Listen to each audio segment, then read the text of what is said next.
Okay, I'm here. I'm here. Hi, everybody. I'm Chiara Adamo, Wild and Wise Women. I'm CEO of Wild and Wise Women. Trying not to freeze up on y'all here. And I'm really excited today because this is my incredible, beautiful, lovely daughter. Hello. And what I've told her is that, you know, it's okay, Key, if you need an eye roll here or there, you know, it's just fine. Lots of them, yes. Exactly. Yeah. Hi, Maggie. Hi, Nice to see Maggie. you. Oh my gosh. Anyway, oh gosh, what are we going to talk about? Oh yeah, that's up to me. Okay. Yes. Oh, I'm so excited to be here. Okay, so one of the things that we want to talk about, and I've talked about in different Facebook Lives or other ways, you know, I've told you about my life and what it's been like and how incredibly full of extraordinary experiences that it's been. And Chiara's life is really no different. You know, for one thing, our kids inherit, you know, the whole legacy that came before you, right? Mm-hmm. It's like, yeah. But I got news for you, in case you didn't know. She chose me as her mom. She really did. It did. She did. Yes, I like that. And you know what? I really feel like she came back twice because I know that I was pregnant when I wasn't ready to be a long, long time ago, and I made a really difficult decision, and yet at the same time I know it was this little soul right here, because then when it was time, she came back and here she is. And it's been really an interesting life. And as I said a little bit in the introduction to this when I was writing about it, we look like we're pretty well together, put together women. We look like we've got some things going on, you know, right? Don't we? Yeah. We do. Okay. And most of the time we do. And yet, you know, really the experiences we've been through are extraordinary. Yeah. I mean, you, Chiara, gosh, wow. My husband, Rick, your dad, he died not just once, but twice. And you were there both times. Yes, freshman in high school and then freshman in college. Yeah, well, yeah. Interesting how that happened, huh? Yes, about 4 years for it. Right. In between. Yeah, exactly. And you know, at the time that happened, I was able to move through my grief as well, but you weren't able to. Yeah, no, I was not able to, sadly. Yeah. And we also had another loss. One of our, my mom's good friend, Sandy, also passed away about a month after my dad did. And then maybe a couple of weeks after that, I got in a car accident that was really scary and could have been life-threatening. Luckily, nobody was hurt, but we were really close to hitting oncoming traffic on a freeway. We're on a side street and almost we're about probably 5 feet away from hitting oncoming traffic. So yeah, it was amazing. Definitely really scary there. So all of that in just a short span of time definitely took a toll on me. And I never, I felt like I always had to be strong. So I never did anything with that grief. And now I'm experiencing a lot of anxiety. Like I feel like when I was younger, I was just like, oh, I'm young, you know, like nothing bad is going to happen to me. And then you kind of get a little older and then, you know, you get all this life experience and then it's just like, oh, like things start popping up again. And so I've been going through times of anxiety and not knowing where it's coming from. And a lot of it stems from like health stuff. Like I'm always constantly feeling like I'm gonna die or something, like, or have a heart attack like my dad did, or if I'm like, I have a cold or like breathing issues, like Sandy, I'm pretty sure is like pneumonia that she passed away from. And like, she thought she was fine, you know, just being able to sleep it off. But that time we got a call from the police off of her phone and saying that she passed away and everything. And I thought I left her place because at the time I was living with her. And it was just like a span of like a day and a half and she passed away. So yeah. Did it ever feel like if you had stayed around that time that maybe you could have done something? Did you feel any guilt about that at all? I don't think I felt any guilt because I felt like we talked about, and even Sandy has mentioned that she never wanted to die like she never wanted to live as long as her parents did. And like I feel like the way that she passed away, it was on her own terms. So I don't feel any guilt around there. I was curious because I never asked you that. No, I think that's a great question. I never felt any guilt, but I definitely, it did affect me internally because she was like, in a sense, another like mother figure, you know? I mean, definitely. All of you guys, I have a lot of women in my life and they're very supportive, like Maggie, Sharon, all you guys on there.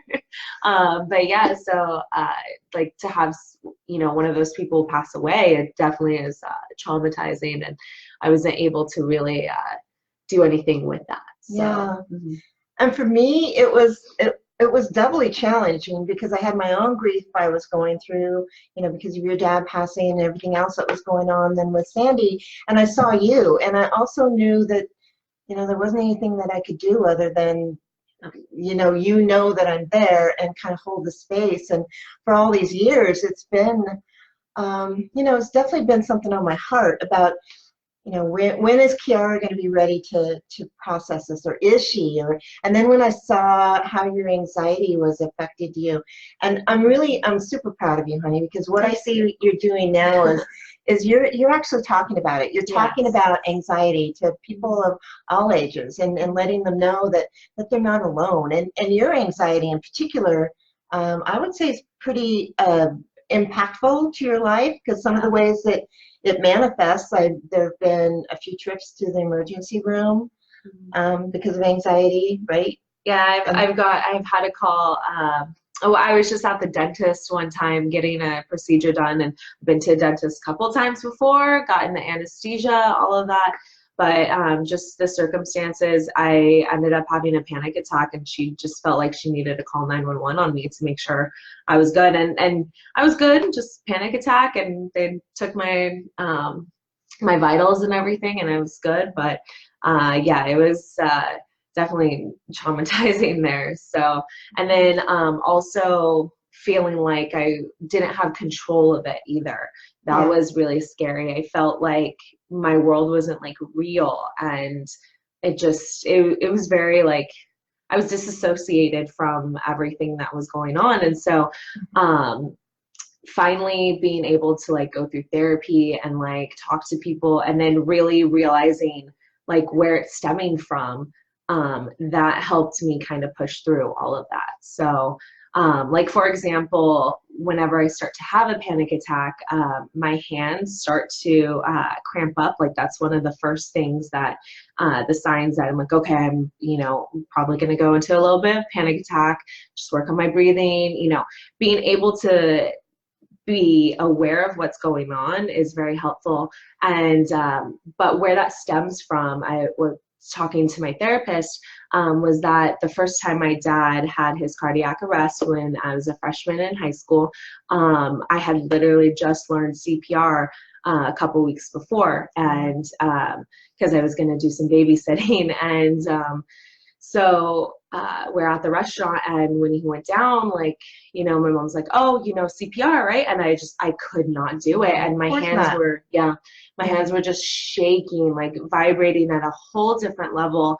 And it's kind of like muscle memory, like my hands, my muscles still remember that. So if I'm triggered from that incident, or, you know, from my past, that's why it's one of the first things, one of the first signs that I'm going into a panic attack, is that muscle memory that was there from that time. So it's very interesting.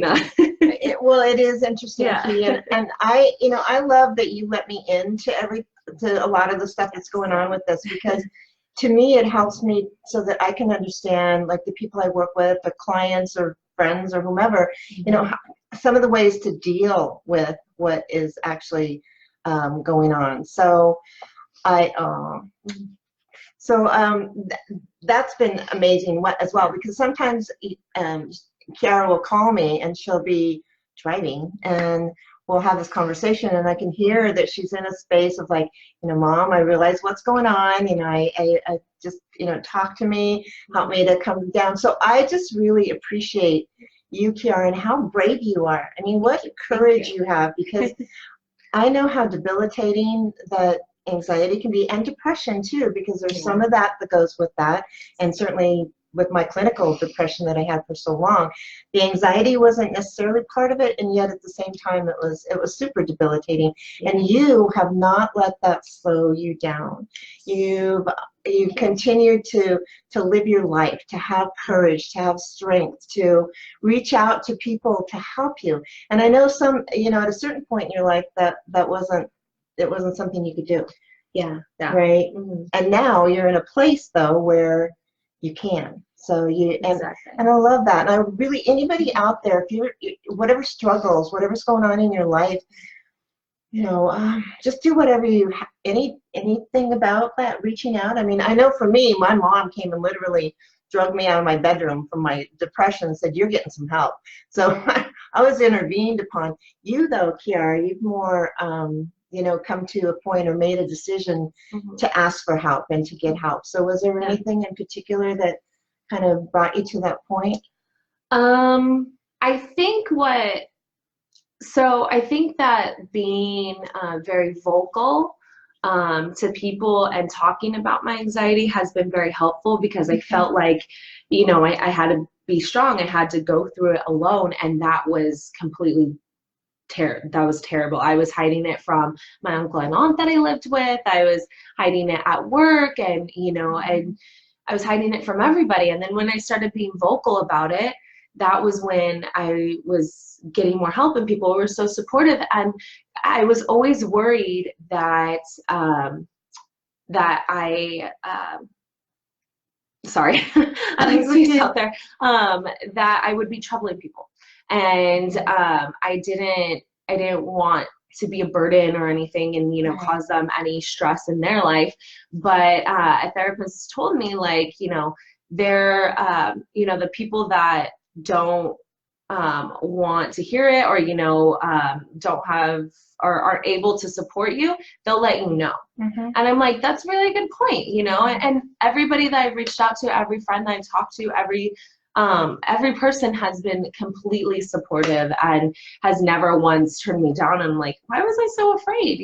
So I think reaching out to people has been the best thing for me, and just lending an ear to people too. I mean, that was like my point. I was like, I need to talk to people, and and if somebody has a story, or if they're going through a rough time, I was like, I need to be there and be present with them, because it's just like, maybe they don't feel comfortable sharing like I wasn't comfortable. So to be able to lend an ear for them too is really a good thing. So yeah. That's awesome, honey. I appreciate that. Yeah. And we've actually done that for each other over the years. Yes. Even though it's been different. Like I said, I was able to start my grieving process earlier on, and you weren't. And yet at the same time, we were still able to support each other through our different paths to where we are. I mean, at one point, do you remember the purple hippopotamus? No. Okay, let me remind you. Yes. Maybe it's in there. Because there were some times when Oh, yes. Okay, yeah, I do. I remember. When we try to talk to each other, but like she'd be in a place where she really needed my support, and at the same time as I was in this place that I couldn't support her. I was like, oh my, I felt like I was drowning myself. So what we did was there's an emoji with a purple hippopotamus that's sitting on this woman, literally, and all you can basically see is this woman with her arm out and her thumb up, like, I'm getting sat upon by this big purple hippo, but I'm okay. And so if we were ever in a place like, I want to be there for you, but I can't, we'd send each other the purple hippo. And it was interesting to me, because every time I'd bring it up and send it to you, that would immediately put me in a different space. Or like you said, when you would call me and I could tell you were in that space, I dragged myself from wherever I was up to a place where I could support you. And you too. I mean, sometimes we'd be on the phone, and I could tell you were kind of in that place, and then something would hit me, and I'd start to take a dive, and you immediately would come back up for support as well. So, and I think that's a great point. When you're asking for help, know that if people can be there for you, they will be. And if not, they'll give you some kind of purple hippopotamus that's going to tell you, as much as they love you, they can't do it right now. And that's okay. Yes. Because that's the other thing too, is there's so many resources and so many people and so many ways that we can support each other. Yeah, And exactly. I'm just so happy you're here. I'm excited about it. I'm actually hoping that we're going to be able to do more of these, because I think, especially as you continue to work your process and travel your path of anxiety, because anxiety is a powerful emotion. And I remember you saying something to me about how great it would be to take that power of that emotion and use it for something other than, you know, something that's you know, productive. Something productive. Absolutely. So we hope to be, we trust that we will be back with more mother-daughter and just like this powerful women, because both of us are. And even though we're in different generations, I think both of us we're really pretty timeless, because we, you know, we're just, I don't know, we just are who we are. So thank you, everybody. It's just so nice being here with Chiara. And again, this is Bev Adamo and my Chiara Adamo. Extraordinary daughter, Chiara. And we hope to see you again soon. And if you haven't caught all of this live, you can come back and listen to the recording. If you have any questions, if there's any way that either one of us can support each other, anyway we can support you guys. Y'all are included in each other. Yes. Let us know. Get in touch with us, because we would love to. So thank you again from Wild and Wise Women, from Bev and Chiara. Thank you. All right. We love you. See you soon. Bye. Bye.